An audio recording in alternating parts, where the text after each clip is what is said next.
Hello friends, my name is Ravi Kumar. तो आज हम देखेंगे फीटल सर्कुलेशन कि फीटस के अंदर ब्लड का सर्कुलेशन कैसे होता है। इसको हम एक बहुत ही सिंपल से फ्लो चार्ट के थ्रू समझेंगे।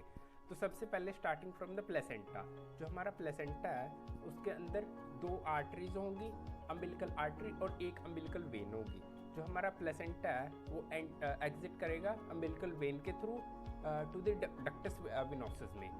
अब जो नॉर्मल ब्लड का फ्लो है वो होना तो चाहिए ऐसे कि पहले ब्लड जाएगा पोर्टल वेन से लीवर में, लीवर से हिपैटिक वेन में और फिर इन्फीरियर वेना का में डॉक करेगा।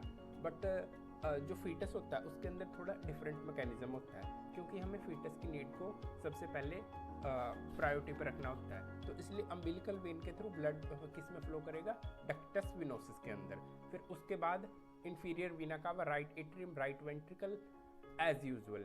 अब जो राइट वेंट्रिकल है उसके बाद जाना चाहिए ब्लड लंग्स में। बट जो फीटस होता है उसका लंग्स इतना डेवलप नहीं हुआ होता। फीटस मतलब 0 to 3 मंथ के दौरान इतना लंग्स डेवलप नहीं होता। After the delivery of the baby lungs develop, तभी बाहर सांस लेगा जब वो डिलीवर होगा। तो जो हमारा पल्मोनरी ट्रंक है उसको हम बाईपास कर देंगे, मतलब लंग्स को बाईपास कर देंगे। जो ब्लड है राइट वेंट्रिकल के थ्रू डक्टस आर्टरियोसिस के अंदर एंटर करेगा, जो फर्दर ओटा के अंदर एंटर करेगा, फिर सिस्टमिक सर्कुलेशन और 2 अम्बिलिकल आर्टरी के थ्रू दोबारा प्लेसेंटा में एंटर करेगा।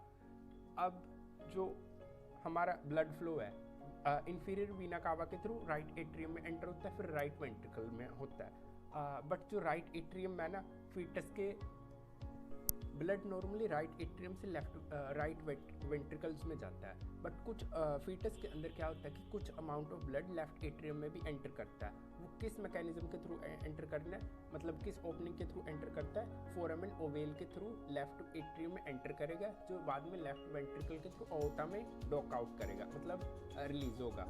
तो इस तरह से हमारा फीटल सर्कुलेशन कंप्लीट होता है।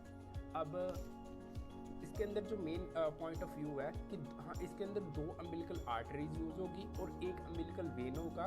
तो इसके थ्रू ना हमारा फीटल सर्कुलेशन कंप्लीट होता है। थैंक्स।